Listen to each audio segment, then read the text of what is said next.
Hello, everyone who's joining us on the live stream. And if you're watching us at home, if you're in the room here, watch what you say because everything you're saying now is going out live over the internet to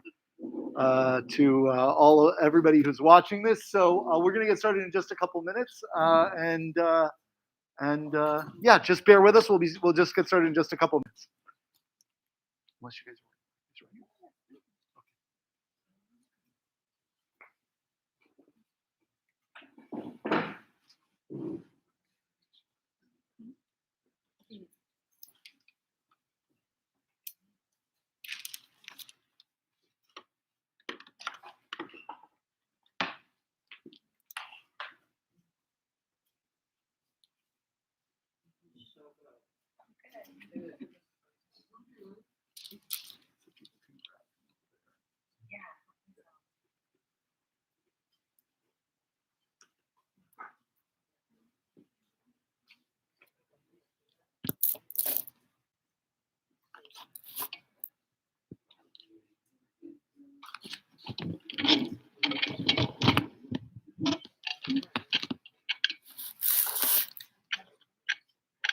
Okay. I got to pull up, yeah. Okay, there we go. Okay, welcome everyone. If you guys are ready, they're all right. So I want to just say welcome everyone to the VegFund vegan holiday cooking demo, and holiday has been narrowed specifically to Thanksgiving. So our vegan Thanksgiving cooking demo, which is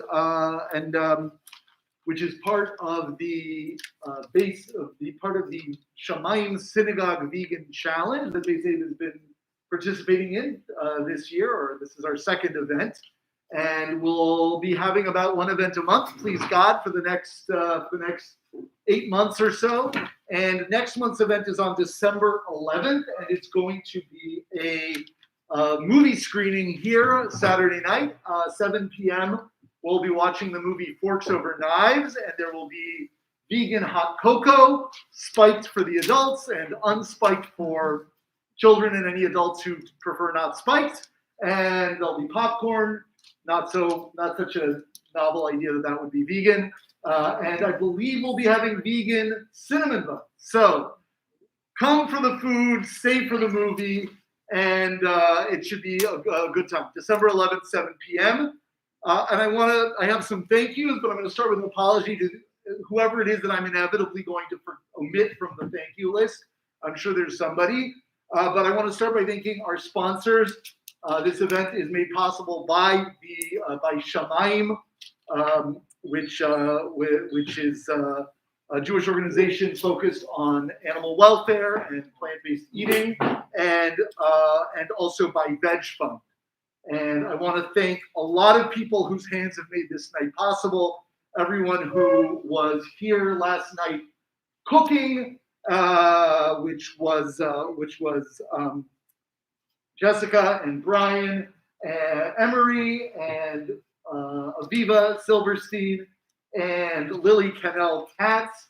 And I want to thank Jessica Emery and Beth Soloway for doing the shopping. And I want to thank everyone who helped set up tonight, which includes Aviva, again, Noemi Losa, Mike Gothard, Nathan Waldman, April Emmerich. And I want to just especially thank our hosts tonight and the masterminds of this evening, Jessica Emery and April Emmerich. And with that, I will turn it over to you all.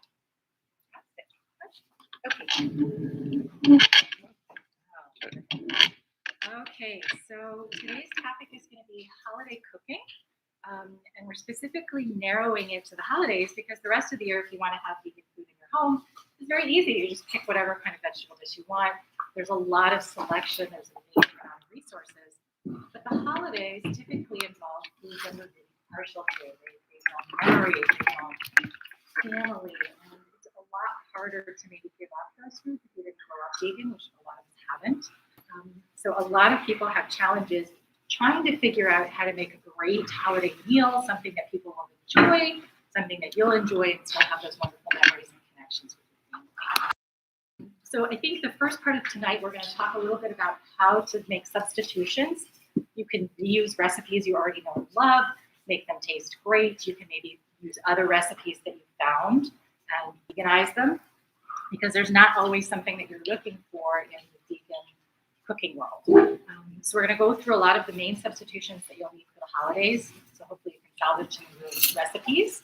And then we're going to make, and hopefully get a volunteer to help, we're going to make a seitan roast, which is a nice centerpiece for a holiday, Thanksgiving in particular, but really any holiday I think is good. It's not the kind of thing that you make on a weeknight, but it's a nice celebratory main dish. And seitan is also really tricky.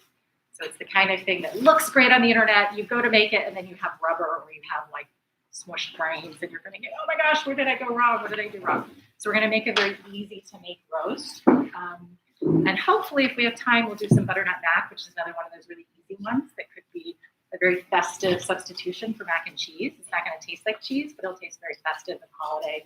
And it's also extremely easy to make. So it'll feel like it tastes better than it is. Okay, so let's start going through some of the most common substitutions. And for the people who are online, there will be a digital packet available. The people who are here in person have a recipe booklet, and we'll figure out a way to get that to you. We have it as a PDF as well, so you can get all of the recipes that we're going to be talking about today, and some that the people here are eating that you're missing out on. So the first main substitution that you're going to need for your recipes for the holidays is going to be milk, right? So all the dairy. What do you replace dairy with in baked goods, in savory dishes, cookies, pies, and those kinds of things? Everybody knows that there's lots of plant-based milks at the store, but one of the most important things you have to think about is, where is it going in your recipe? For example, if you get soy milk, it's a little bit sweeter. You may not want to put that in a savory dish. Coconut milk is also something that you have to be kind of careful with, because it's a little thicker. It's got a lot more fat in it. So, thinking through how it's going to be replaced. If you need a neutral taste, go with a cashew milk or an almond milk. If you need something that's going to be on the sweet side, maybe sticking with soy milk or coconut milk.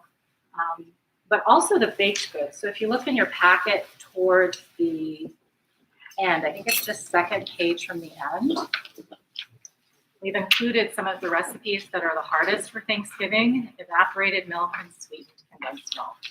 Those are ones that can be really tricky to find a vegan version at the store. But the good news is that they're very easy to make on your own. So you can actually just use store-bought ingredients. Evaporated milk, almond milk comes out beautifully. And the evaporated milk recipe is what went into the pumpkin pie that you're eating. Same thing with the sweetened condensed milk.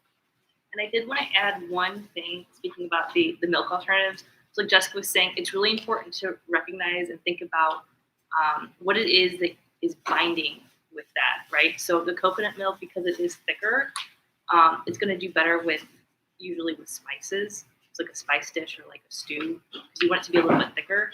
I would not recommend like the cashew or the soy milk, because that's going to be sweeter, but it's also going to be thinner. So, okay. Another place that we sometimes use the milks when you're preparing a holiday meal might be dressings. So for example, a creamy dressing, a buttermilk, something like that. In those cases, you may want to actually skip the milks and those seeds.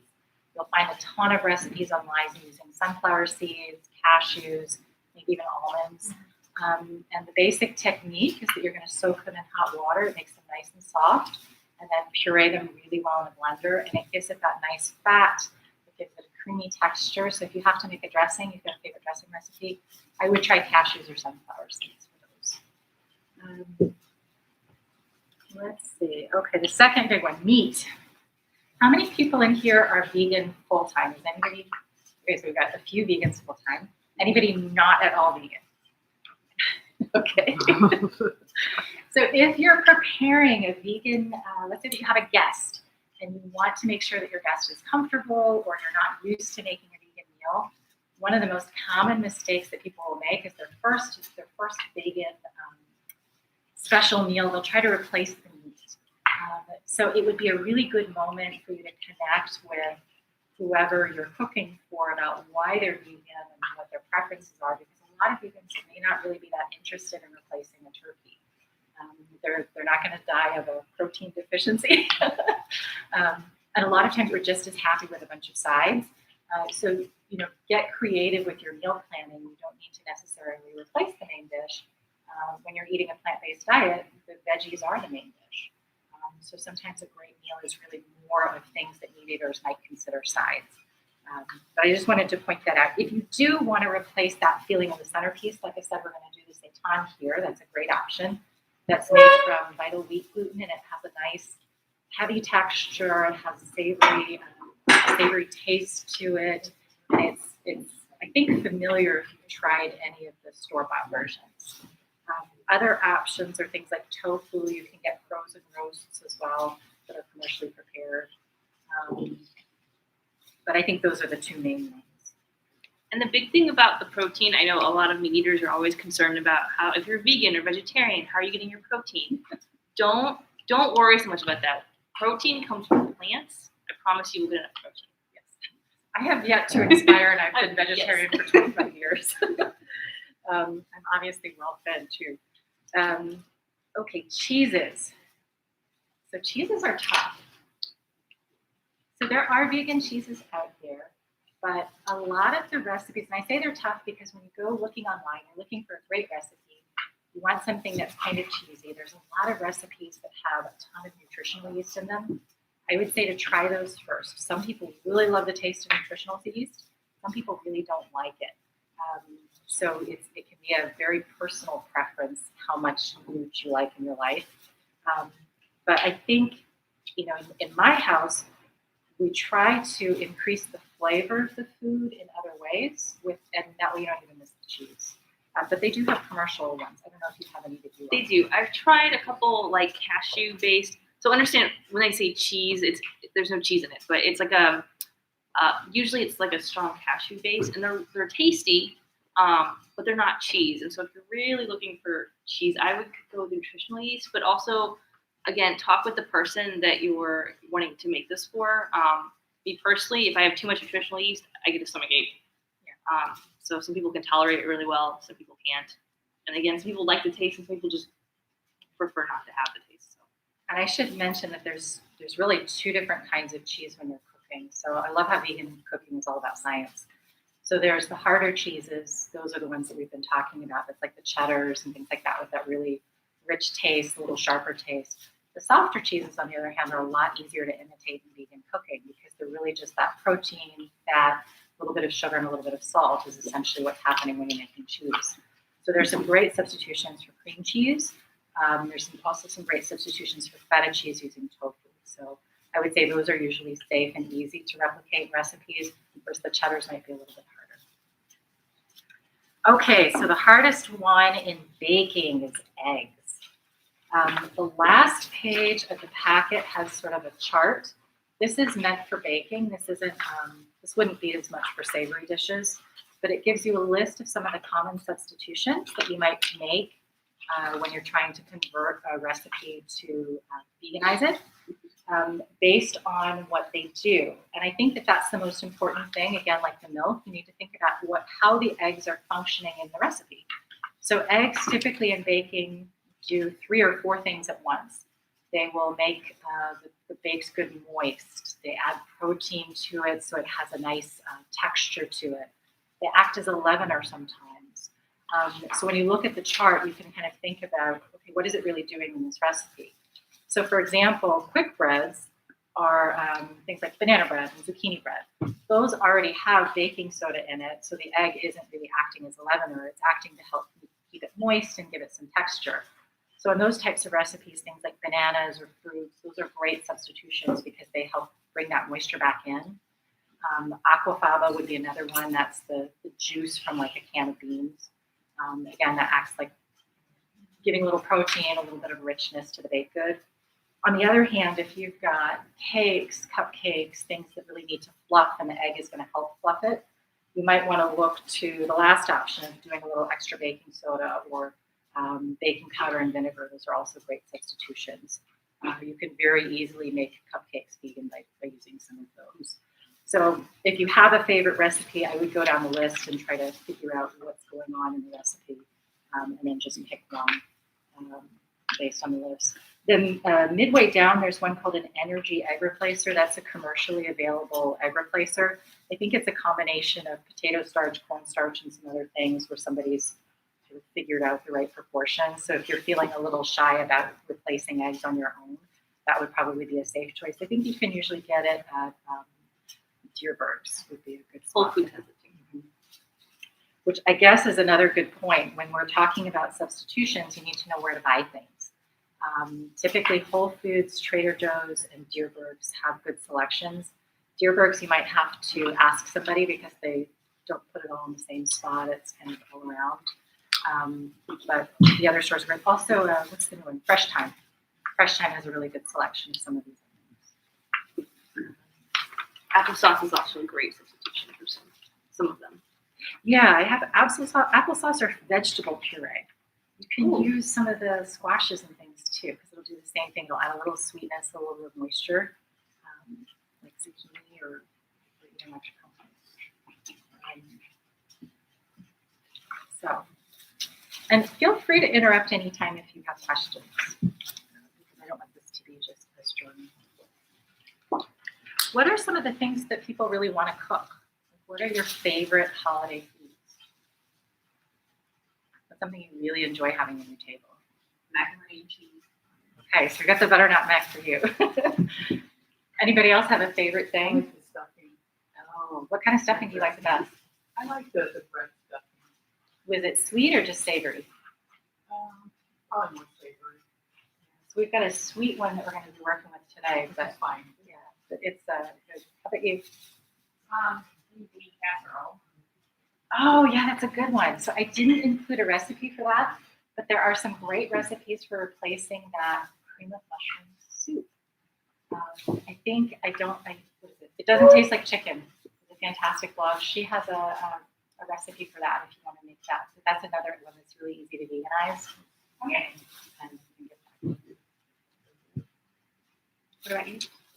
Oh, I'm all about the yeast rolls.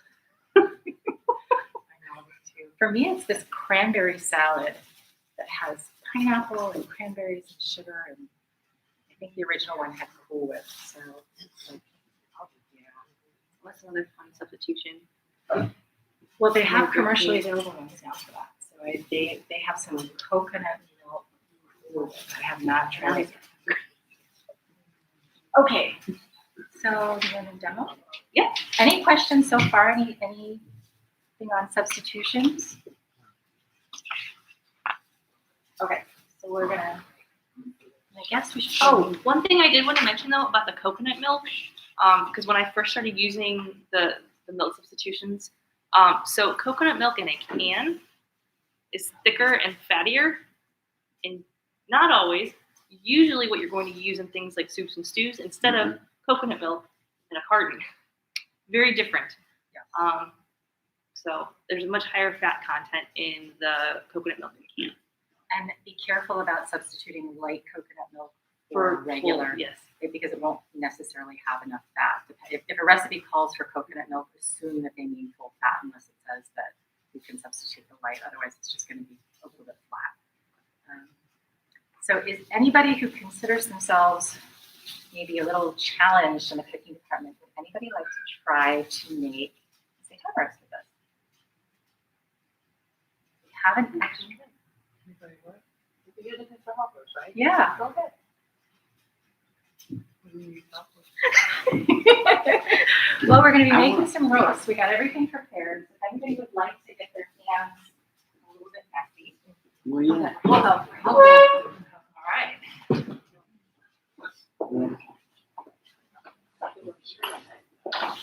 Guys, we have 3 too many. No, come on up.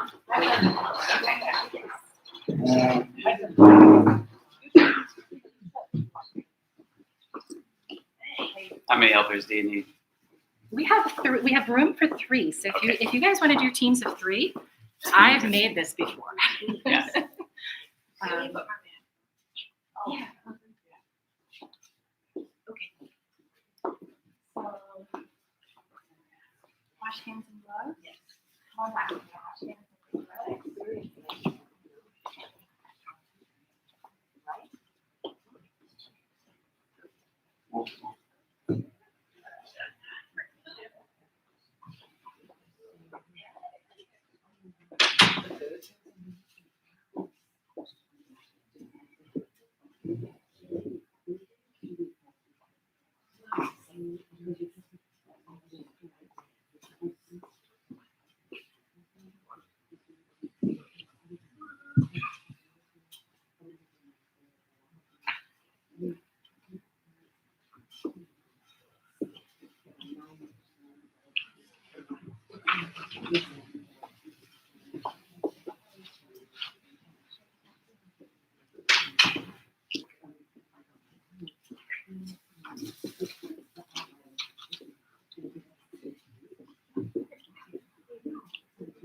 Yeah.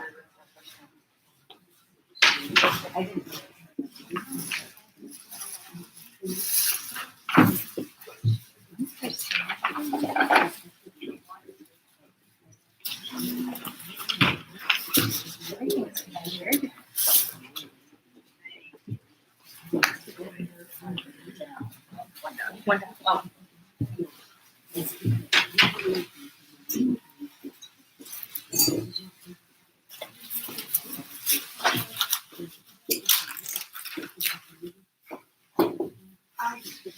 One. Oh. Where you want to go?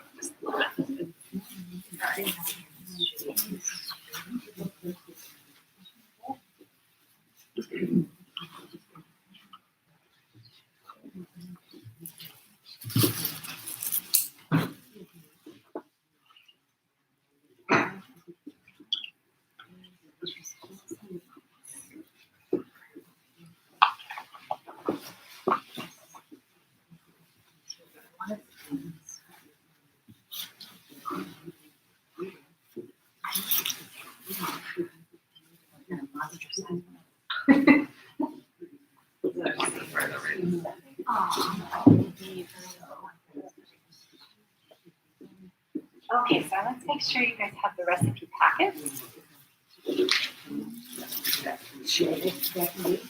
Can I go get mine? Oh, I think we're just gonna. Yeah, I have one right sitting right over here.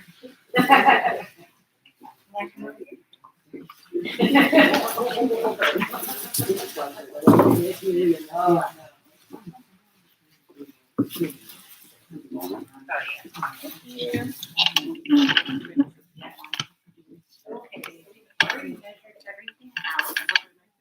We're making a satanic. We stuffed with the sort of the sweet and savory stuffing. The first thing we need to do is get all of your dry ingredients together. You can put all of the dry ingredients into one of the big bowls. So the smaller bowl, the fluffy stuff is the meat gluten. And then there's this, yeah. So put it in the silver bowl.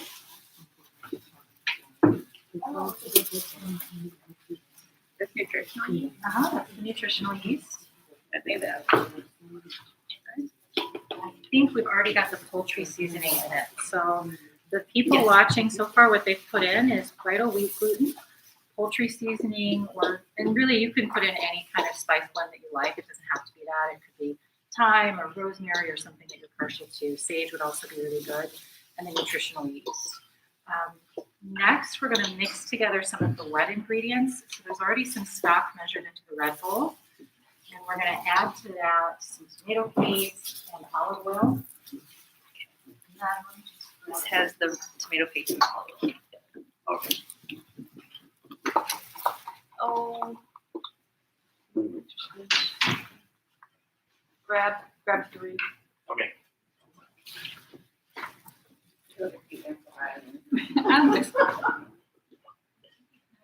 Well,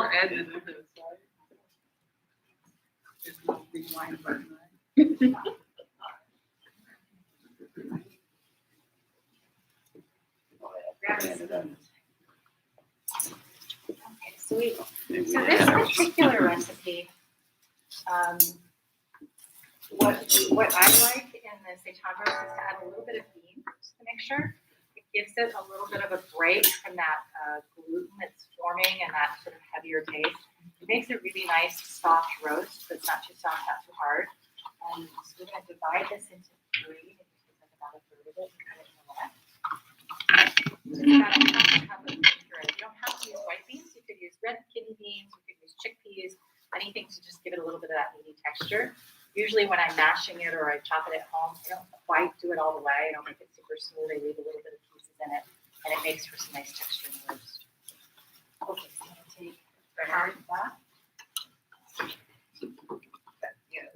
Okay. Do a little more touch. Okay.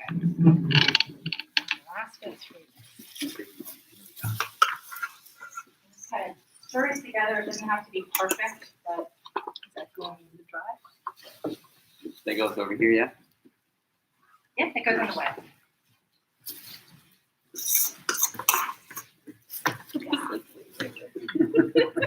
And once you're happy with your wet mixture, you can just pour the full thing into the dry and give it a couple of stirs. So if you're familiar with making bread, the more you work with the flour, the more the gluten forms. But flour only has a small percentage of gluten, so wheat gluten is like 80% gluten. So some recipes will have you really work it quite a bit. This one, we're just going to be very gentle with it. We don't want anything that's too hard. Ready?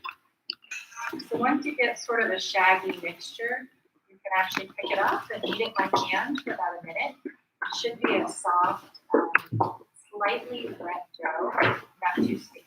And like anything else with flour, if the dough feels like it's too dry, just add a little bit more liquid, add a little bit more stock. If it feels like it's too wet, you can add a little bit of more gluten.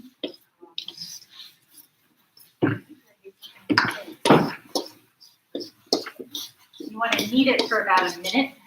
I'm gonna knead it. Just gently knead it with your hand. No, it's good. So just going to knead it with your hand.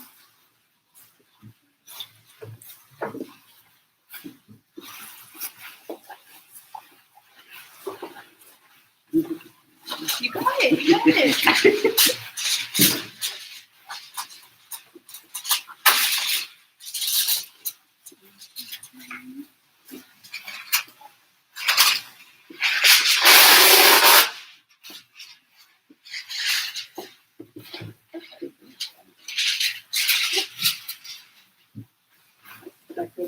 Yeah, I think that's plenty. Note that put down.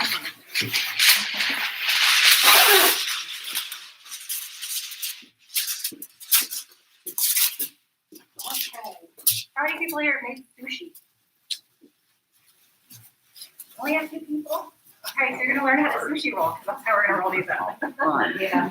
So once you have your dough, you're going to spread it out to something about the size of a piece of paper on the tin foil to a nice rectangle. Try to get it in the middle of the tin foil. You're going to use your fingers to flatten it out. Probably want to make sure there's sort of even thickness. Feel free to share it and move it around wherever you want. Yeah.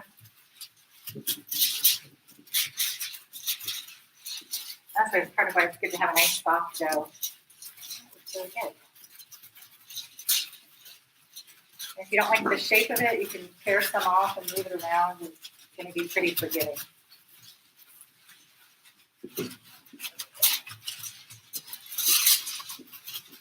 Nice.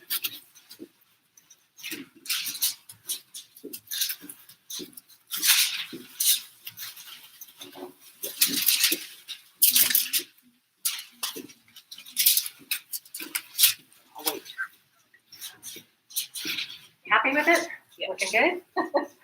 So what you're going to do is it's almost like making a burrito. You're going to put a line of the filling kind of down the middle. And then we're going to take the tin foil and have it help us make the roll. So use as much of the filling as you like. And for the folks at home, this is a mixture of a little bit more of the beans, sauteed red onions, cilantro, apples, prunes, and hazelnuts. Yeah. I'm going to put the filling in first.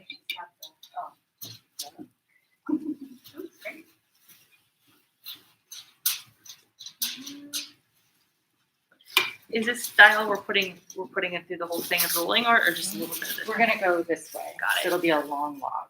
Got it. Okay. So you're gonna want to Oh, go the other down way. the middle lengthwise. You want this way and roll? Got it. Okay. You'll probably have it smaller.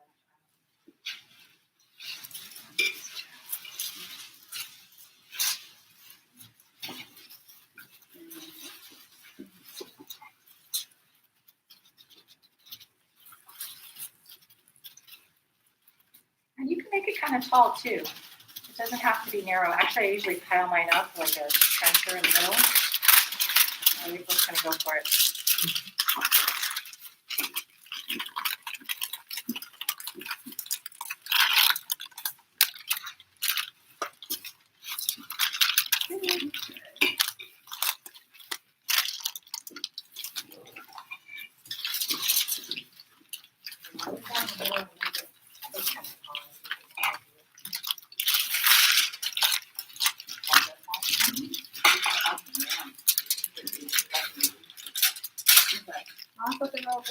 Okay. Take some of the edges and let them come off here and just kind of press it as you go. And you roll it and then push out and press again. So you can see it's kind of rolling together.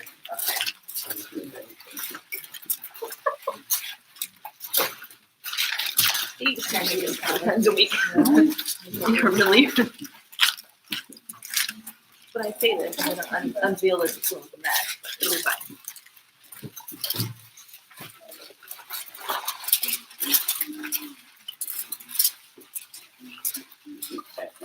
Huh? I think I'm struggling with that. Oh, go ahead, sorry. It's like trying to catch you in your element. Oh, no, it's crazy. Don't break me. Okay, I got a little too excited. So once you're done with the rolling part, take the ends and kind of tuck them under so they're closed. And then you can wrap it nice and tight in the foil. And the reason we wrap it tightly is that as the roast cooks, the gluten is going to make it expand like bread. We really don't want it to fluff. We want it to make something that's nice and dense. So by making the tin foil so it's snug around it, it will try to expand and then it'll end up with that nice and really sweet stuff. I would think you're really honest. I think it's okay. You can go ahead and roll it up with your first piece and I'll get you the second piece. Good team.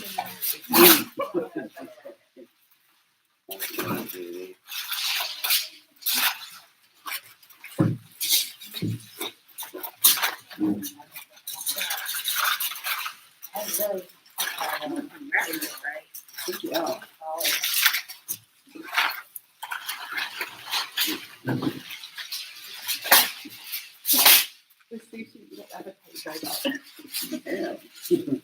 Piece number 2.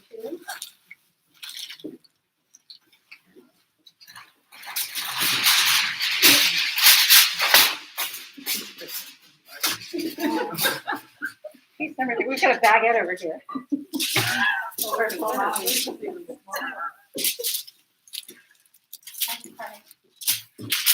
Nice.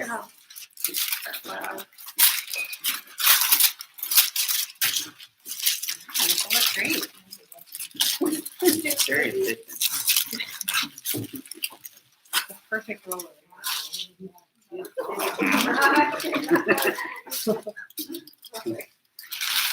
So the cool thing is that you're pretty much done from here. All that happens is this goes in the oven. I would say the number one thing about cooking with seitan is do not get it too hot.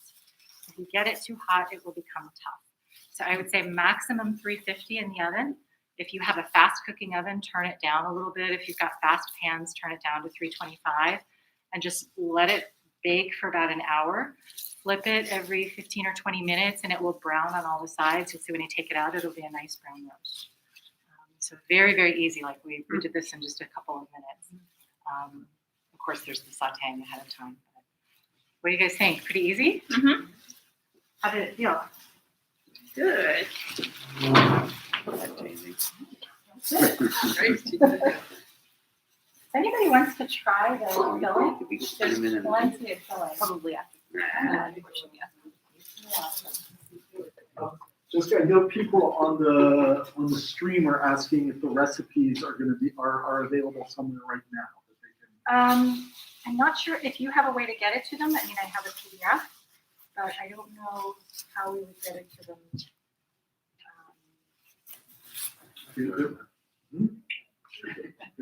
Unless you can take a picture, somebody wants to take a Somebody, picture of it. someone could take a picture of this, yeah. But if there's a PDF online, or if you, I somebody. don't know that I have easy access to it. It's on my computer. So, we can, So they're taking a photo of it right now to see if they can send right, it. so I'll just say.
And you guys don't have, feel free to come up. You don't have to be chained to the table.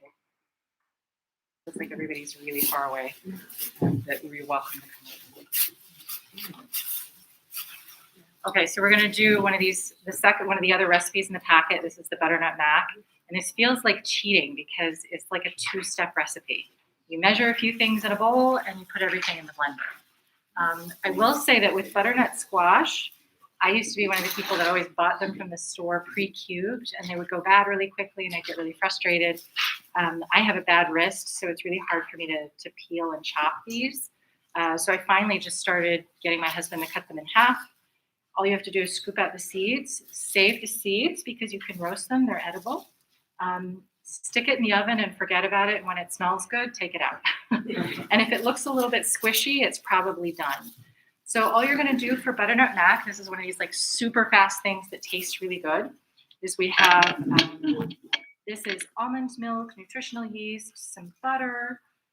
My secret ingredient is usually miso paste. It adds that nice umami to it. It gives it a little bit of extra oomph that you're gonna miss if the recipes don't have it. And a little bit of sweet. So you can use maple syrup or brown sugar.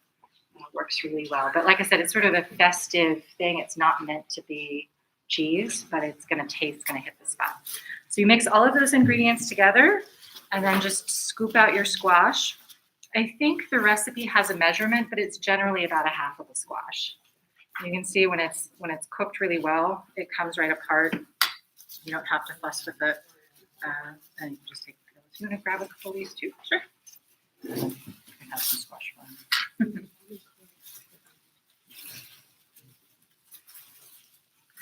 I'm just going to put them right in the blender.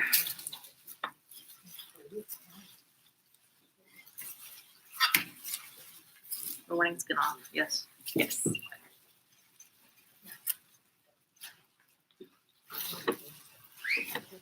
This is where we should have volunteers come up. The squash.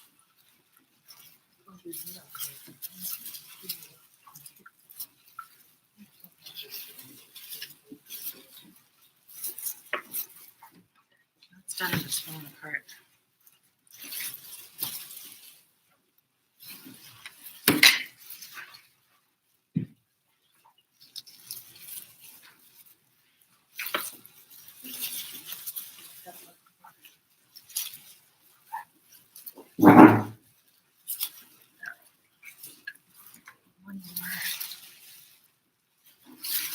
also found a trick if you're,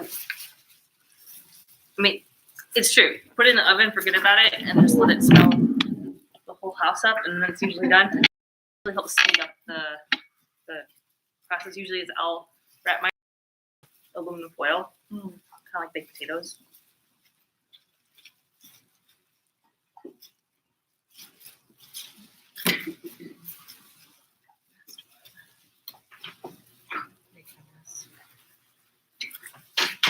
That's also part of holiday cooking.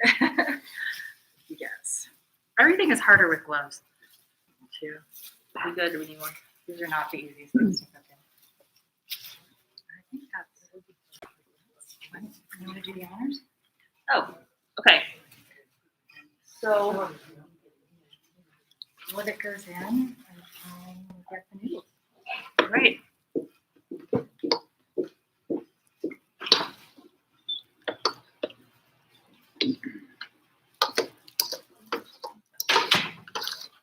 So I'm just putting in basically all the other ingredients.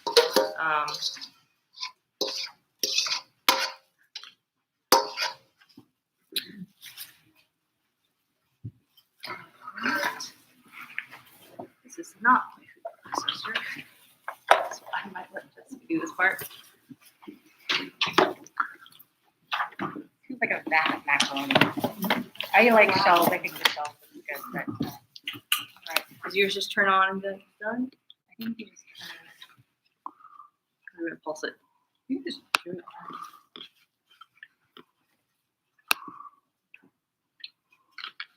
I don't think it's. I think it was.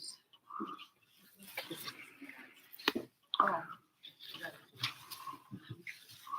I'm not sure if this is. I think it might be new.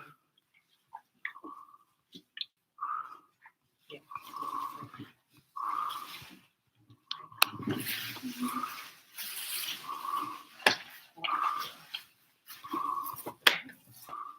Little stick together.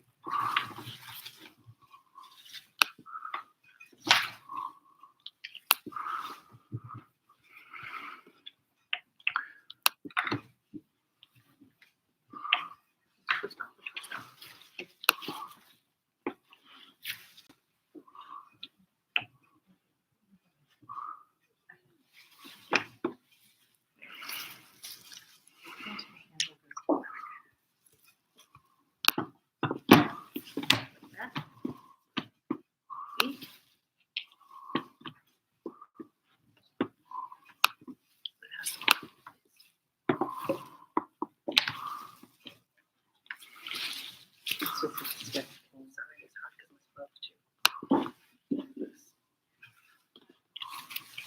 It feels like holiday cooking now. It does. Kind of really brought it home now. Right? Now it's Thanksgiving. You need to hear anything. We're sure. Did we make sure we had power on there? The power strip seems to be. Back to the. That's what I like this. There we go. Did you get it? Good, thanks. There's someone hold the base because it's twisting on the. Thank you. Oh, let's put that the other way. See it here. And then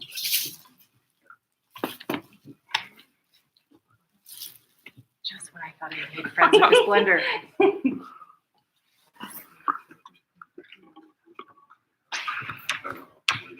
So we're definitely not demoing consumer review on Cuisinarts, no. Cuisinart fail. Yeah. It's not yours. You don't know how to align it. It has to be aligned properly. yeah, with the This one's also a little fussy. I've used it a couple of times. No, it's not. is it not catching? I messed it up. Let's go in.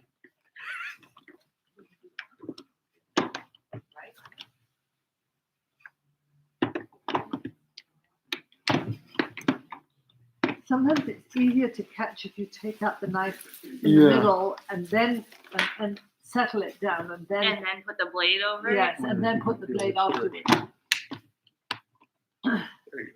There we go. Is that how it was before? Turn it.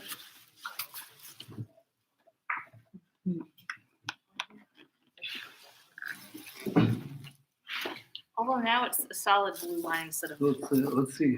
Okay, we're gonna I find mean, it's out. gonna get sealed. No.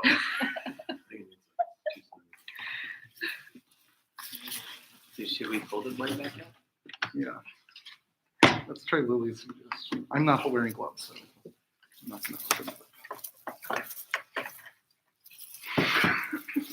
it. Sorry, This guys. is, Not part of it. Okay, so you suggested taking it out, putting it on. Yes, And I then mean put the I blade? might have poured the stuff back into the bowl, but settle it into I'm almost positive the handle is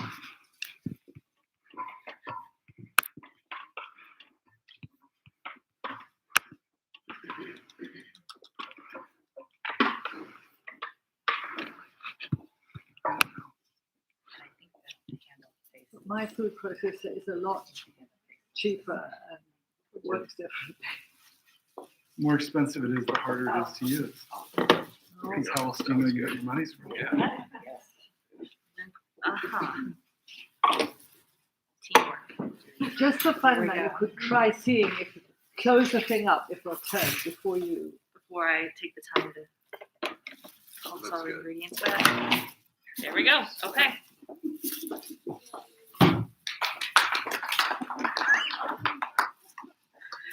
All right.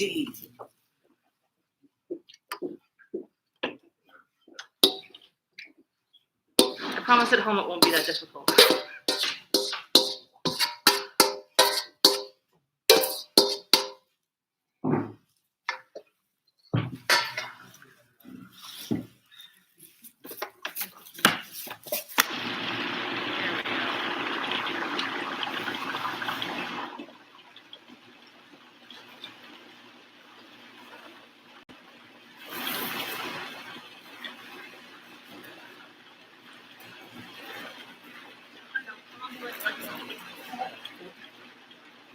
might take a minute.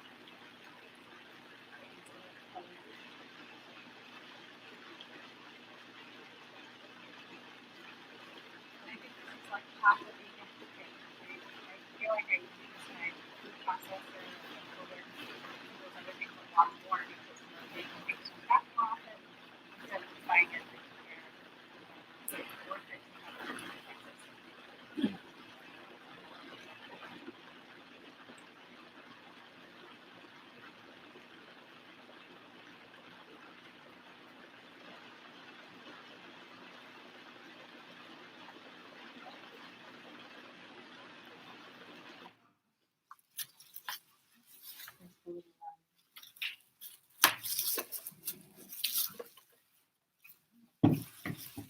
Wow. All right. Yes, no? I think so.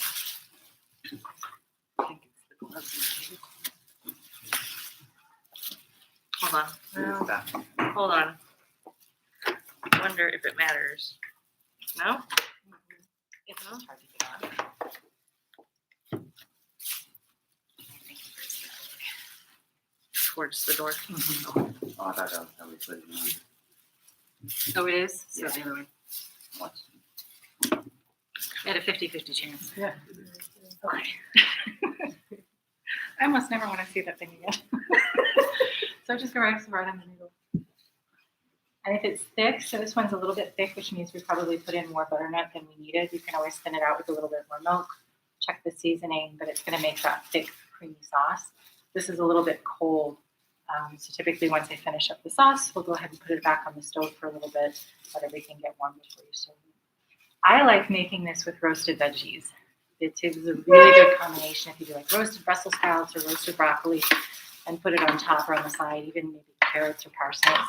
It also makes a really pretty presentation because the butternut is typically very bright and warm. Everybody likes to eat colorful things. So yeah, we have that of butternut now. It does look, it ends up coming out looking a lot like mac and cheese. So there you go, Jasmine. There's the butternut. Could one make it with butternut? Doesn't have a lot of taste. Could one make it with pumpkin as well, or would that not work? You could. Are you talking about fresh pumpkin? I would, Or like yes, very canned. I would probably think canned because I'm lazy, but I defer to whatever you think. Well, fun fact about canned pumpkin is it is not pumpkin.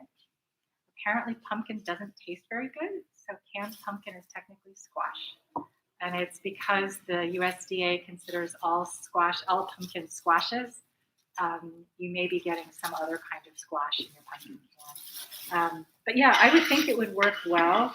The canned pumpkin is usually a little bit sweeter, but that doesn't mean you couldn't play the recipe up to the sweetness. Again, it's that sweet and savory. Maybe add some smoked paprika to it or some other spices. Maybe even a little bit of heat on the top. You can kind of play with it. I think that the flavor of the butternut improves with the roasting. That's part of our right to roast into the dish because you could even put a little bit of garlic on it when you're roasting it and help bring out the flavor. Or if you wanted to go more on the sweet side, do a little cinnamon. That's another interesting combination too.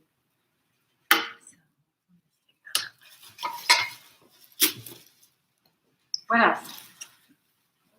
Besides fighting with wonders. Anybody have any questions about these? I don't want to keep everybody here super late. It's 2 o'clock. But I think we're kind of out time. Did anybody have questions? I can't tell on the. Okay. Oh, I can't tell if there's questions on the internet version. I think there were just some questions about what we were making and how they'll get the recipes. Yes. So that's the only. I appreciate everybody coming. Feel free to continue to help yourselves. Happy to answer questions. Thank you. Thank you, Jessica and April, and thank you everyone for joining us. I hope you'll come back on December 11th. And for everyone watching at home, thank you for joining us. I'm sorry that you didn't get to taste the delicious food that Jessica prepared that we were snacking on. But I hope you'll come in person the next time, and then you'll get to taste the food. We're not going to be streaming that event, so you do have to come in person on the 11th if you want to participate. And stay tuned for more events to come. Thank you, everyone. And if anybody wants